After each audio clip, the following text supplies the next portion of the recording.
ground, and it's a big enough boulder that'll manage the resistance. All right?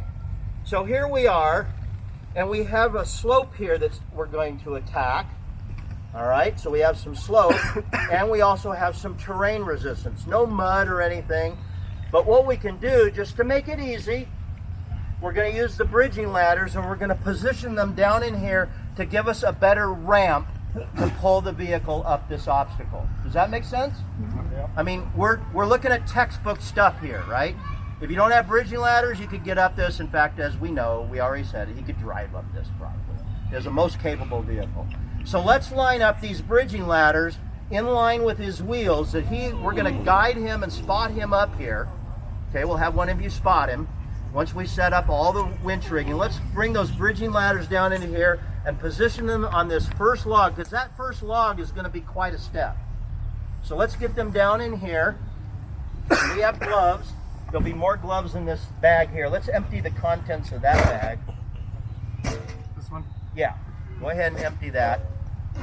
We're going to need some shackles out of the top part and some of the kit on the side part. I think I grabbed the right bag. Does that make sense? I mean, that's a lot easier, right? I mean, why struggle? Why bridge? That's what bridging ladders are for. When I go off-roading for recreation and solo and international and remote, I take 2 max tracks and 2 bridging ladders.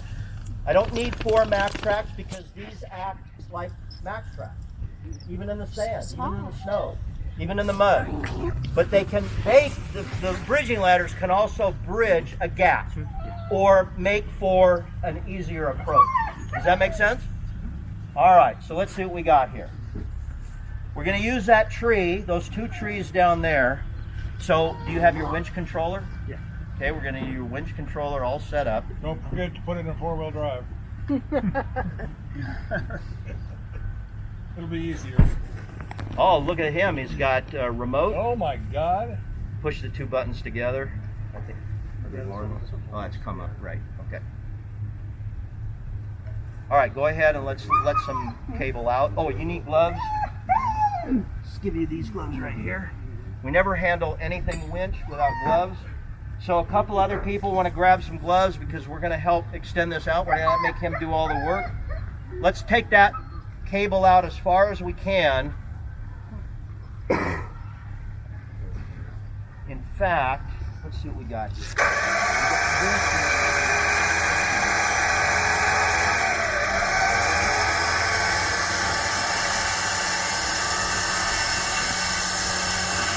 Stop for a minute. I want to do a teaching moment here.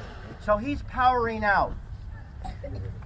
The way you should really remove cable, and I'm not admonishing you, but you really need to put the clutch in free spool. If he runs it out with the motor, you're actually working and the brake is building up energy in there and friction, and you're going to heat up your drum. So you do want to go to free spool on your clutch. So let's go ahead and turn your clutch to free spool so you can do the walk, the free spool walk away from the vehicle. Good teaching moment. All right, so let's pull out under free spool. Now, that's one thing that I didn't go through is there's a clutch on the planetary gears that actually engages the drum and the motor and goes to free spool. So right now he's in free spool. Okay, stop there. Let's do a very interesting rigging system called a Spanish Burton, which uses 2 pulleys, and it usually when you use 2 pulleys you can only get a 3-to-1 mechanical advantage, and I'll go through what I mean by mechanical advantage in a minute once we get this set up. So a Spanish Burton allows us to use 2 pulleys and get a 4-to-1 mechanical advantage, which is kind of cool. So we're just using this because we can. Is that a pulley? Just for fun. Yeah, we're going to go through this. Yeah. All right, let's use this pulley down there, and we'll use this pulley here. So there's a couple of different kinds of winch pulleys. And let me say some things about not just winch pulleys, but the topic of not making your winch work hard. There's a whole chapter in my book on how to make your winch not work so hard.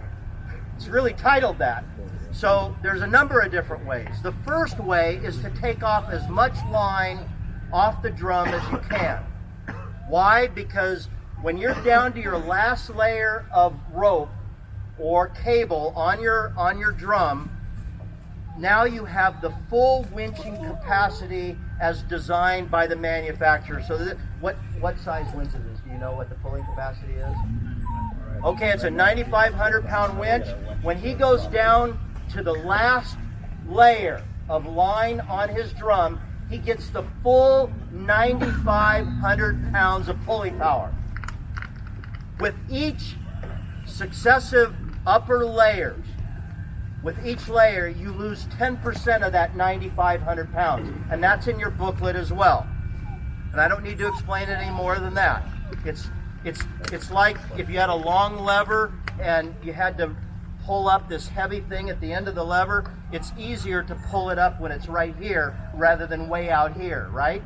Isn't it easier for me to lift this thing when it's right at the lever fulcrum than being way out here? That's the same thing as having a lot of layers on your drum. In fact, you can reduce, if you have 5 layers on your drum and you're trying to pull your vehicle out, you've lost 50% of 9,500 pounds of pulling power. So you want to try to pull as much line off the winch as you can. Does that make sense? All right, the second way you can make a winch work not so hard is to use a pulley. So what we're going to do is we're going to set up a particular winch pulley system, rigging system setup called a Spanish Burton. So we're going to use this split leg pulley. Split leg because it opens up, it grabs the line in such a way that the line goes around the pulley and snatches it. That's why they're sometimes called snatch blocks, because it snatches the line. But the technical name for it is a split leg pulley block. All right, now we're going to go back to the front of your vehicle. On back there. Go ahead and pull it. And we're going to go to one of your connection points right there. Let me pull out a little bit more out. Hold tension. All right, right there. All right, let's use a screw pin anchor shackle. Which side do you want? He has a nice factor 55 winch line shackle mount there. So we unscrew the shackle. All right, let's see. This is going to be interesting because he doesn't have the type of shackle mount. We're going to have to use 2 shackles. So let me have that pin first. So to put the pin in, we put it in from the top. We screw it all the way in. And then a quarter of a turn back, because once you put a load on it, if you don't screw it a quarter of a turn back, you need a tool to get it unlocked once you put a load on it. So now we're going to have to go through here and then go to there. All right.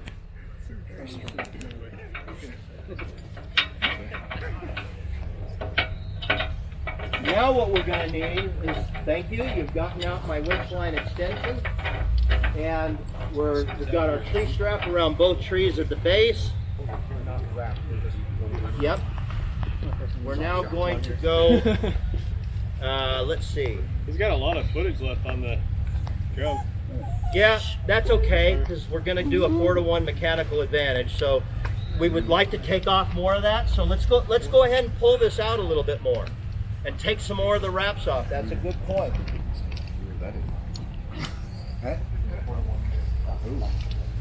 Okay, just wait. Yeah, did you put the clutch in? Yeah. Okay, have it be in free spool so you can pull it out.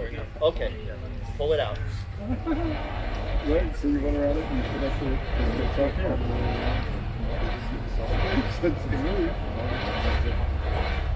Not a good idea. All right, here, why don't you let somebody else pull it and you see how many wraps. On the last wrap, the last layer, we have to have at least 10 wraps of synthetic rope on the drum or 5 of steel cable. So we have to have a certain number. How are we doing? And unfortunately, and I'm just going to say it because I get tired of telling the designers this, a lot of the aftermarket bumper companies that make winch bumpers, they don't allow you to really see your winch very much. And that's a problem because you need to manage your line. You need to see how many layers is on there. And I hate to say it, but a lot of the aftermarket Toyota, particularly the front bumpers, they just hide the winch. And it's hard to even get to the pieces parts. It's hard to manage the line when you want to reach Pulley. So choose your front bumper wisely if you haven't already done that. So can you engage it now? Or how many wraps do you have? Do you have a whole layer? Yeah. Okay, then go ahead and engage it. As long as you have one whole layer. Okay.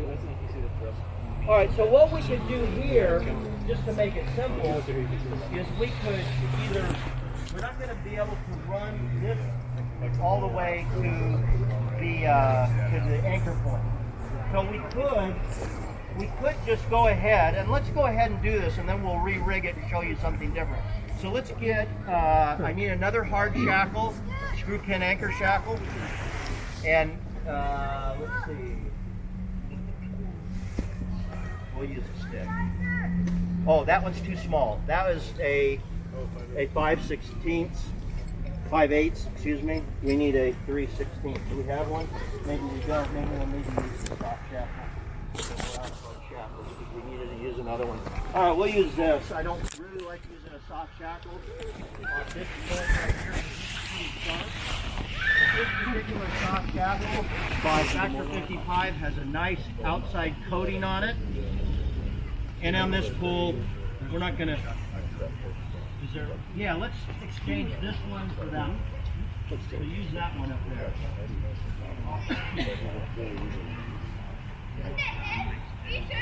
Is that a 3/4 inch shackle? Okay. All right. Yeah, you only need one. All right, this is a worn shackle, fine shackle. They're epic shackle. Huh? Yeah.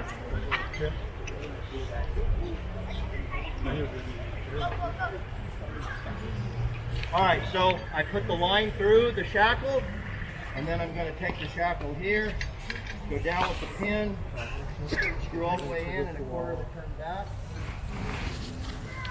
All right, now we have a little bit of a problem. This isn't what we call a Spanish Burton yet. We're getting to that. This is just going to be a simple 2-to-1 mechanical advantage because we're going to have 2 ropes getting shorter. So as many ropes as you have getting shorter when you winch, that's what mechanical advantage you have. So when he starts winching in, both of these lines are going to get shorter. So that's 2-to-1. So I turn a 9,500 pound winch into a what with 2-to-1 mechanical advantage? 18,000 pound winch. Now, have I magically made that winch more powerful? No. I'm using physics to give it a greater capacity. Does that make sense? It's still a 9,500 pound winch, but through the use of a pulley and some physics, I now have increased the capacity 2 times because now we have a 2-to-1 mechanical advantage. So that will make that winch walk up this with no problem. Okay? I like taking line off my winch drum, and I like using pulley blocks. And when I go recreational off-roading, I almost always have 3 pulley blocks in my kit. Okay? Because you'll see why we could use another couple. All right, so we have a little bit of a problem here. So if you want to see this, you're going to have to come over here because you're not going to see it. We got a problem. We got slack line here. We need to do something with this. So what we can do is an old mariner's trick. This is how we sailors store our sheets. You know what a sheet is in sailing? It's a line for sails. Okay, hold on to that. So I'm going to go back through here like this.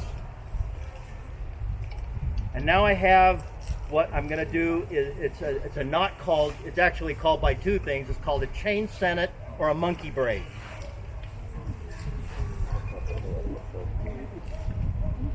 So what am I doing to this line?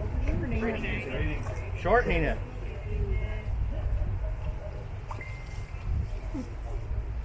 But I'm not putting a bind on it. I'm actually doubling the minimum braking strength of this line. I'm actually quadrupling it to some extent. Okay, Okay, if I do this, you don't learn nothing. Who wants to come up and do the monkey braid?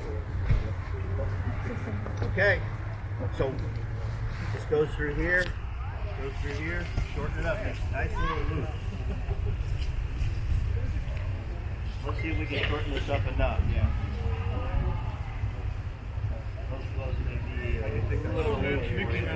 I think that strap around the tree. We might have to. Let's wait. Let's see how much we can shorten this up. We'll show some other shortening techniques here.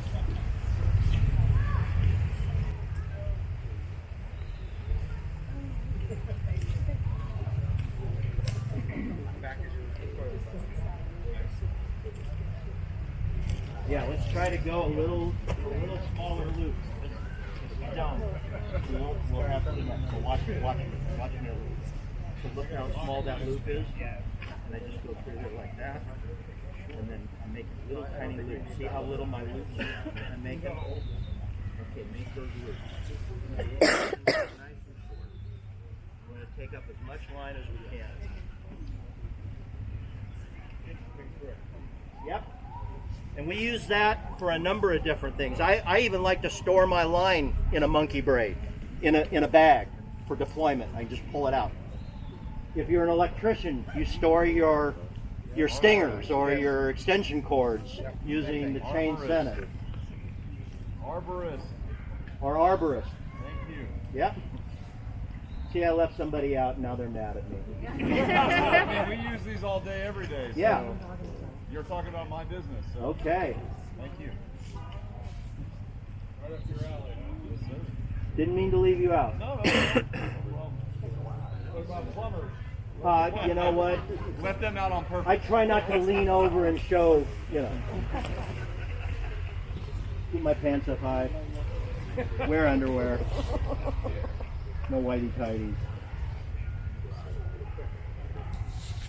Okay, we may have to give him a little help because we're running out of time here. It's nice of him to step up, and he's doing a good job. Let's give him a hand. Good job. Great job. First time. Good job. I like it.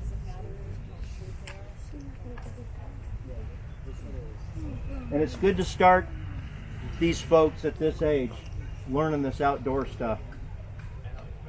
I have a question. Yes. So do you have to, with certain vehicles, right, like a small Jeep, versus a big, 3,500 power wagon, do you have to be conscious about using the mechanical advantage Great with question. your frame? You know what I mean? So his question is, if you have a smaller vehicle, do you really need as many pulley blocks? Do you need as much mechanical advantage? It depends. If that little Jeep has a 1.5 times the gross vehicular weight rating size winch on it, Exactly. then it's the same. Yeah. Right? Sure. So it depends on the size of the winch on the front of the vehicle. So great question though. Okay, excellent question. I would say yes. If it's sized appropriately for the vehicle, I still like to take winch line off the drum to not make it work so hard and use pulley blocks. Sure. Use a little physics. Yeah. Okay? Believe it or not, your Jeep can be 2 months and something like that. No, but that was a most excellent question. I was curious, yeah. Okay, how are we doing on shortening that? And then we're going to put the other winch dampener down here, and this is how you do it. You open it up and you Velcro it around the line, and the line sits like this. Why would So you go use ahead. that for synthetic line? Great question. No, come up here. Come up here on that line. Come here.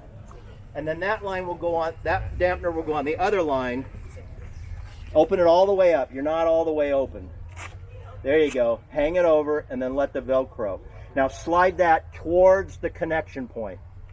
I like winch dampers near connection points because where is the breakage most likely to happen?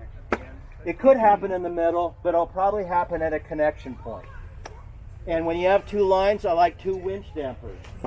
Now this line, the reason I had her put it up here is it's going to go which way? It's going into the vehicle, so we have a long ways to go, and this will just follow the line, and that's fine. And that one's static. It's not going anywhere. All right, so plan that out carefully. All right, questions on this setup? Why would we use dampeners on a synthetic line? Great. Okay, that's right. You did ask that question. So here's the deal. Synthetic line has less mass than steel cable winch line. That's nice. However, when synthetic rope does break, the myth out there is that it just falls to the ground. Nothing could be further from the truth, my friends. The myth? Okay. I've seen it. Okay. It actually snaps back.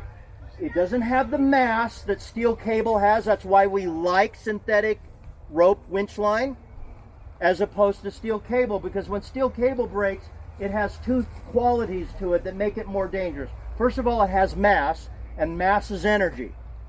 Okay? The second thing is that steel cable is twisted together. So when it breaks, when steel cable breaks, it flails. It'll flop over here and hit you, then it'll flop over here and hit you, and it'll flop, flop, flop, flop, and then finally go to the ground. But it'll take a head off over here, an arm off over here, and I'm exaggerating, but it will kill. Okay? But synthetic rope still recoils. It still has some stretch to it. So it does have some kinetic energy in it. So that's a myth. The difference is way... Yeah, this is way safer. It's like 3 feet, maybe. Yeah. Maybe. But if you've Maybe. ever gone to rock But racing, that's why you shouldn't stand near the cable, regardless. We're Whether getting cable there. or synthetic. we're getting there. Okay. Okay, so if you've ever gone to a rock race where they're winching and racing and pulling themselves over rock, those cables break all the live long day. And a synthetic rope winch line is not a yawn. It snaps back with some capable energy, and it can give quite the bruise and quite the damage. It can damage tissue. All right, and that's why rock racers in those races, they've outlawed steel cable. What does that tell you? You can no longer use steel cable in rock racing. Okay, let's put a little bit of tension on this. You need to maybe engage your clutch. Okay, go ahead and pull some tension in, just to pull the rigging tight, and to make sure that this rigging is going to lay nice against the pulley. So let's go ahead and pull this in. We're not going to put any dangerous tension on it. We're just going to tighten it up a little bit. Yeah. Sometimes when you don't use the fob for like 5 minutes, it goes off, so you have to turn it back on again, just so the batteries in the fob don't run down. Okay, let's stop right there. What I really was going to have you do was drive down into here now. So go ahead and drive down in, and then we'll tighten it up even more. Ladders, and then we'll pull in. Somebody want to spot him so that we can guide? Okay, come on down. All right. Come straight. Yeah, come on straight. Little bit to driver. Notice we don't say right or left when we spot. We say passenger or driver. Just a spotting technique. Keep coming straight. Little bit to, we can reposition the bridging ladders. Okay, straighten out the tires, come straight. Okay, stop right there. All right, who's going to go down and hold the brake real good? Let's straighten out these bridging ladders so they're right in line with the tires now. Thank you. Shovels are our friend, since we don't have one. There you go. That's all right, it'll get us set. All right, come on up to the bridging ladders. We're just adding another dimension to this rigging setup using the bridging ladders. I just like to show you what's possible so that you're thinking rather than just acting, because this is being smart. All right, I'm going to help him winch in now. And there's some winching signals that if you have a partner with you, so this is winch in, winch out, and stop. Okay, so let's winch in, and I'm going to guide his line on his drum here. All right, so go ahead and winch in now. Oh, I have it. Duh. All right, I can do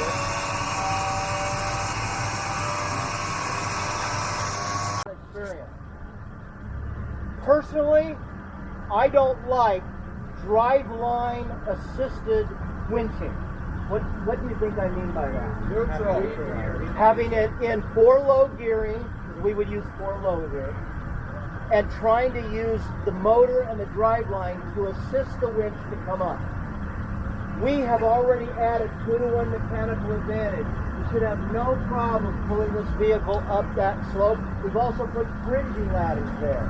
So we're using our noodle. I like having the vehicle in neutral, transmission in neutral.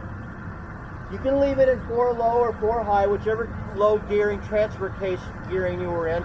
I would probably be in 4 low on King Creek if we were using that trail example. So just put your transmission in neutral. You take your parking brake off. You take your foot brake off. Maybe a little foot brake just to kind of guide it when it grips, when the winch pulls in. Then let off on that foot brake and let it pull it on out. So in neutral. Okay? Parking brake off. All right, so we're going to put tension on this line. So guess what? We have to be 1.5 the whole distance of this behind the vehicle. We cannot have people standing next to the winch line. So everybody moves back and even away from the anchor point up there. So we go back here, 1.5 feet away.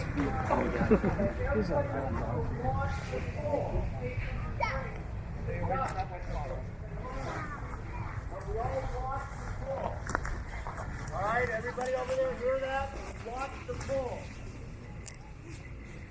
All right, go ahead and pull away. Put your tension on. Good. We need to have you move away from back there. Ride your bike way over here. Thank you. This move.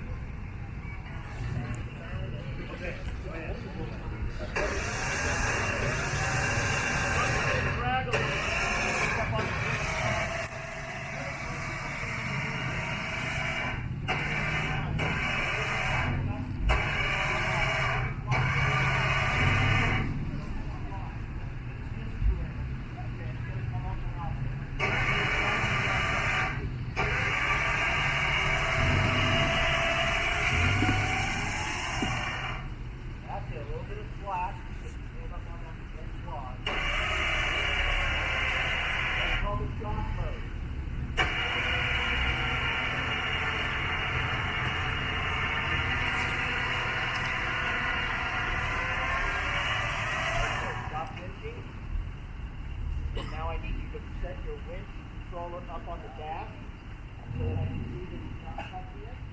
I'm now going to approach the winch, taking tension off. I can approach it. Move my damper back a bit, and we should probably reconfigure. So let's have a couple of people come up here and let's reconfigure this, and maybe we can pull all of this line all the way to there and get rid of the winch extension. So I'm going to put this in clutch, free spool. See if I can find it here.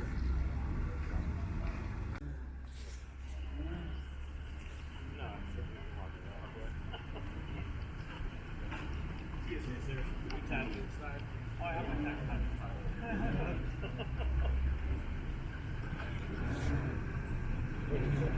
He's like, I got it right here.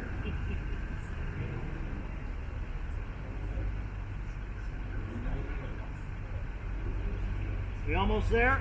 Another foot. All right, so what I did is I helped the line, re-spool it off the line so they can make their attachment. Now I want to say one very important thing. The line on the drum as you winch won't go back and forth in a nice even pattern. Depending on the angle, it may bunch up on one side or the other. So you have to watch your line management as you winch, which means if you're solo, you're going to need to turn the vehicle off, put the parking brake on, put it in gear, get out and look.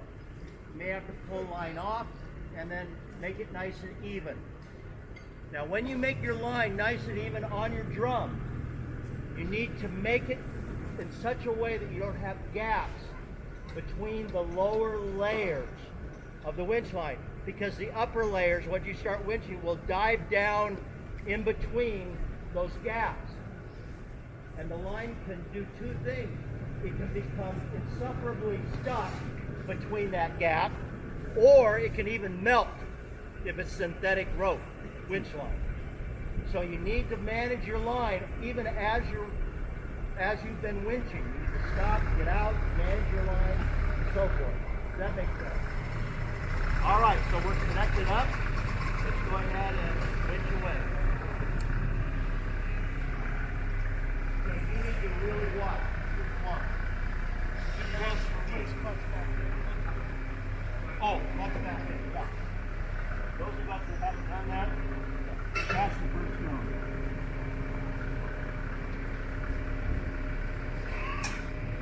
All right.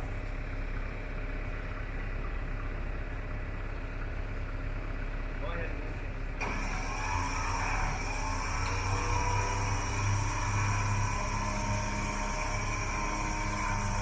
All right, everybody watch the pull now.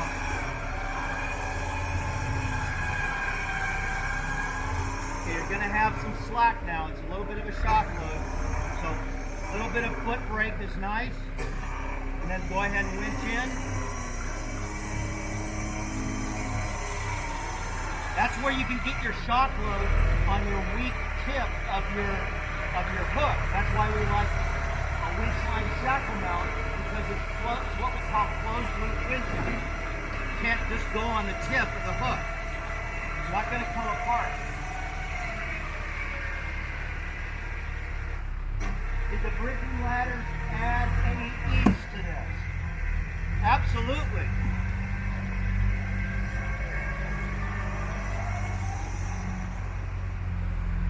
Okay, you're out. Go ahead, turn it off. Maybe let a little tension off the line a little bit more. That's good. All right, let's turn off your vehicle, put it in park, put it in gear, or put it in park and put the parking brake on. We'll just leave that vehicle in. Up here, and we'll attach it here. So we open it up just like any soft shackle.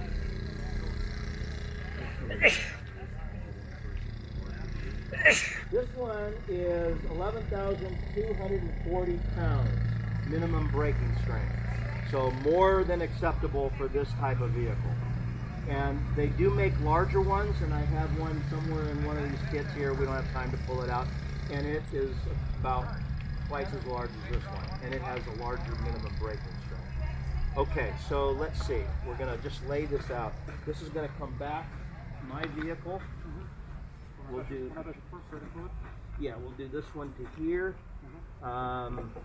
Yeah, we can go around this instead of taking this off. So let's just let this hook come down. Yeah, this will be here. That'll go back to here. And I can step over this, but I don't step on it because it's got no tension on it. If it had tension, I would go all the way around the vehicle. Let's get one more pulley block here, and let's see if I can find one of the big ones for you. I think this is my kit that I use for my power wagon. So here's the larger one. This one has a minimum braking strength of 40,465 pounds. So a nice big pulley block. All right, we're going to come back to here. We're going to go through here.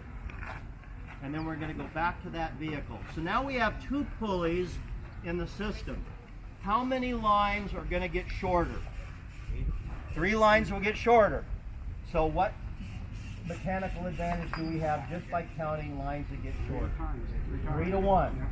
I have a 16,000-pound winch on the front of my vehicle, which is more than enough to pull. If this was stuck up to its doors, it would be more than enough with a 3 to 1 pull. But if I have 3 to 1, 3 times 16,000 pounds, that's a mighty winch, right? So we're well over 30,000 pounds of winch. There we go. When they actually end up on the label. It's nice to end up on the label, but not really important.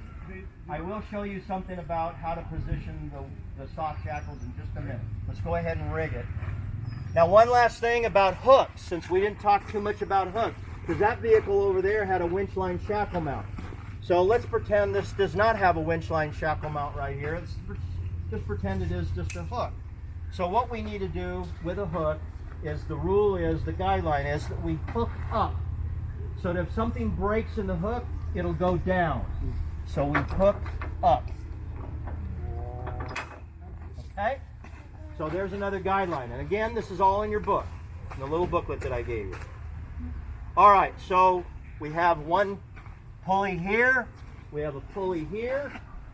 Now, on the soft shackles, there is a proper way to position the knot under tension.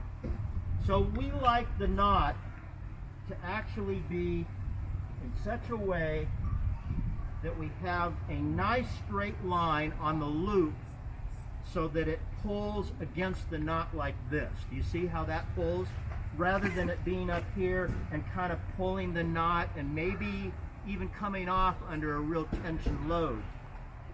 I haven't had one ever come off even when you do it wrong, but that doesn't mean it couldn't happen, because I've tested it under really hard loads, even with the knot being up here. But I like the knot, as most of us trainers have kind of agreed, that we like it right here against the pulley. So let's make sure that that knot is positioned correctly as well. You can walk over this because there's no tension. However, if this vehicle was on a slope, I would still not walk over this line. It's still kind of a bad no-no to walk over line or to put it in between you, because I kind of like this up in here, okay? So